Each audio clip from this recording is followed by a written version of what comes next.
Students, आज के इस लेक्चर में हम पढ़ेंगे derivative property of Laplace transform, जिसे हम लाप्लास ट्रांसफॉर्म ऑफ डेरिवेटिव्स के नाम से भी जानते हैं। देखिए स्टूडेंट्स, ये जो हमारा आज का टॉपिक है, इसकी हेल्प से आप किसी फंक्शन के first order, second order, third order, even nth order derivative का लाप्लास ट्रांसफॉर्म जो है वो बहुत इजीली फाइंड कर सकते हैं। तो जो इसकी बेसिक स्टेटमेंट है derivative property of Laplace transform की, वो कुछ इस तरह से है।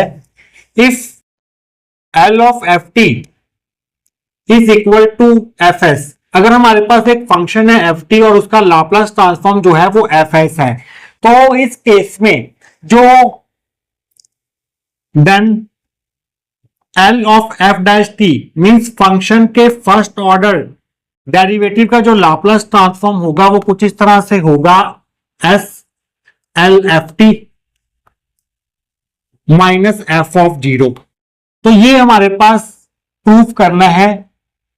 कि जो हमारे पास फंक्शन के फर्स्ट ऑर्डर डेरिवेटिव का लाप्लास ट्रांसफॉर्म होगा वो हमारे पास ये होगा। जब हम ये प्रूफ कर लेंगे तो इसके बाद हम second order derivative, third order derivative and सबसे लास्ट में nth order derivative of any function का लाप्लास ट्रांसफॉर्म का फॉर्मूला जो है वो डराइव करेंगे। देखिए स्टूडेंट्स, यहाँ पर LFT है, LFT जो है वो FS के बराबर है, तो इस फॉर्मूला को आप ऐसे भी लिख सकते हैं, is equal to S FS minus F of 0। इस LFT को हमने FS से रिप्लेस कर दिया, तो इस रिजल्ट को आप कुछ इस तरह से भी लिख सकते हैं। तो अब हम ये चीज कैसे प्रूफ करेंगे, तो इसको हम प्रूफ करेंगे डेफिनेशन ऑफ लाप्लास ट्रांसफॉर्म से। जो डेफिनेशन होती है लाप्लास ट्रांसफॉर्म की, वो हमें ये कहती है कि किसी फंक्शन ft का जो लाप्लास ट्रांसफॉर्म होता है वो इस डेफिनेट इंटीग्रल के बराबर होता है, इंटीग्रेशन e की power minus st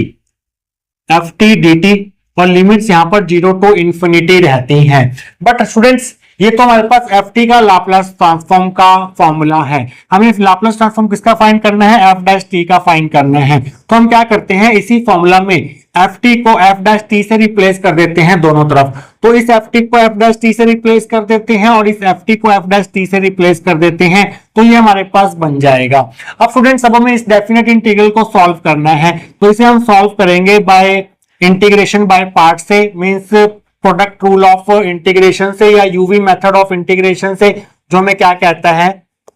left hand side हमारी सेम रहेगी, जो कि इसे हम u मान लेते हैं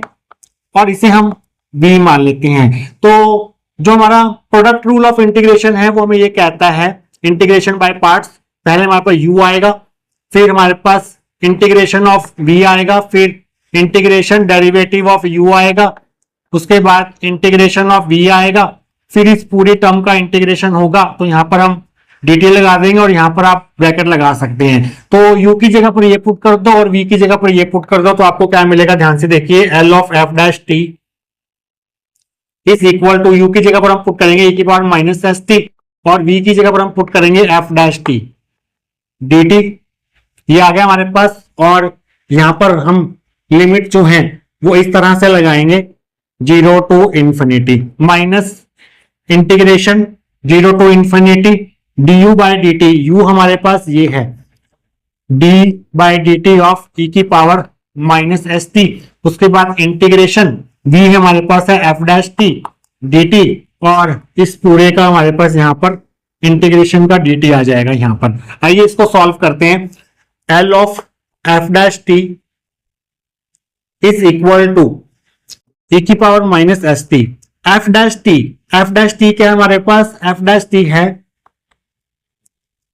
first time derivative of ft।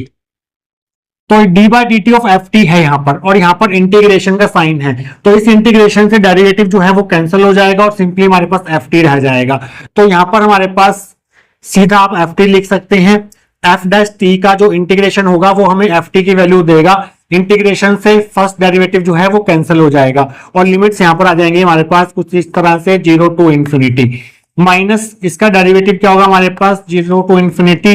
Minus s e की पावर माइनस st, इसका इंटीग्रेशन अगेन ft हो जाएगा और यहाँ पर हमारे पास dt आ जाएगा। इस माइनस s को आप बाहर ले लीजिए, तो यहाँ पर माइनस माइनस हो जाएगा प्लस, और यहाँ पर s आ जाएगा। अब लिमिट्स पुट करते हैं, यहाँ पर लिमिट्स पुट करने पर आपको क्या मिलेगा, f डैश t, यहाँ पर टी की जगह पहले आप इन्फिनिटी पुट करेंगे, e की power minus infinity F of infinity, minus फिर जीरो पुट करेंगे टी की जगह पर, e की power zero F of zero, यहां पर आप बड़ी ब्रैकेट लगा दीजिए और यहां पर प्लस एस, और इसकी जगह पर क्या आ जाएगा, इसकी जगह पर हमारे पास क्या आ जाएगा, पहले आपको स्टार्टिंग में बताया था कि जो हमारे पास एल ऑफ एफ टी होता है बाय डेफिनेशन वो किसके बराबर होता है, इंटीग्रेशन जीरो टू इन्फिनिटी की power minus S T F T D T के बराबर होता है। तो इसकी जगह पर हमारे पास एल ऑफ एफ टी आ जाएगा,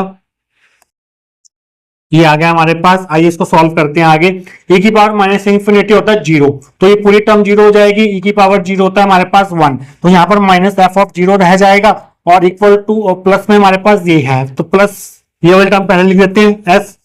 एल ऑफ एफ टी, ये जीरो हो गया,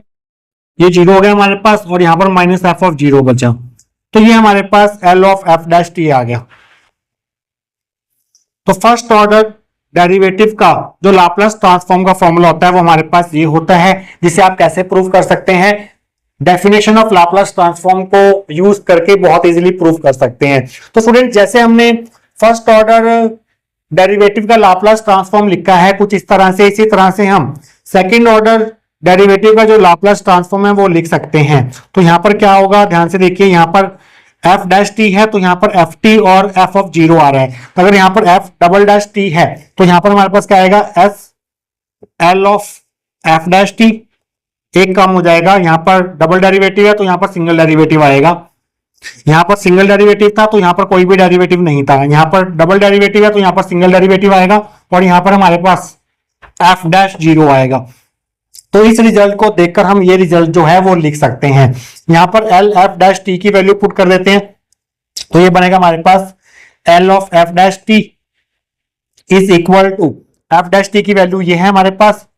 बाहर हमारे पास एक एस ऑलरेडी है, तो यहां पर वैल्यू पुट करेंगे S L of F T minus F of zero, और यहां पर हमारे पास है एफ डैश जीरो। हमने क्या किया, बेसिकली इस एल एफ डैश टी की जगह पर ये वैल्यू जो है वो सब्स्टिट्यूट कर दी यहां से उठाकर, इसे हम फर्स्ट इक्वेशन दे देते हैं। तो स्टूडेंट्स इस एस को अंदर मल्टीप्लाई कर दीजिए, तो ये बन जाएगा L of F dash T is equal to S into S S square, उसके बाद इस एस को इससे मल्टीप्लाई करेंगे, minus S of F zero minus F dash zero आ जाएगा। तो किसी भी फंक्शन के सेकंड ऑर्डर डेरिवेटिव का, यहां पर डबल डैश टी है, एफ डबल डैश टी है, यहां पर ध्यान देखिए, तो ये हमारे पास किसी भी फंक्शन के सेकंड ऑर्डर डेरिवेटिव का जो लाप्लास ट्रांसफॉर्म होगा वो इस फॉर्मूला से दिया जाएगा। तो स्टूडेंट्स इसी तरह से हम फर्स्ट इक्वेशन को देखकर किसी भी फंक्शन के थर्ड ऑर्डर डेरिवेटिव का लाप्लास ट्रांसफॉर्म लिख सकते हैं। देखिए यहां पर डैश था तो यहां पर सिंपली एफ टी और एफ ऑफ जीरो था, तो यहां पर एफ ट्रिपल डैश टी है तो यहां पर सिंपली बन जाएगा L of F double dash T, एक डेरिवेटिव आपको कम करके लिखना है, यहां पर माइनस एफ जीरो है तो यहां पर आ जाएगा हमारे पास एफ डबल डैश जीरो, ये आ गया हमारे पास। But L of F double dash T की वैल्यू हमने यहां पर फाइंड कर रखी है सेकेंड इक्वेशन में, तो इस सेकेंड इक्वेशन से L of F double dash T की वैल्यू ये उठाकर हम यहां पर पुट कर देते हैं, तो ये बन जाएगा L of F double dash T is equal to S बड़ी ब्रैकेट स्टार्ट, ये पूरी वैल्यू पुट करेंगे आप, S square L F of T, उसके बाद है आपके पास माइनस एफ ऑफ जीरो, उसके बाद है माइनस एफ डैश जीरो, ये तो हमारे पास वैल्यू होगी किसकी, L F double dash T की वैल्यू हमने उठाकर यहां पर पुट कर दिया, साथ में आपको ये भी लिखना होगा एफ डबल डैश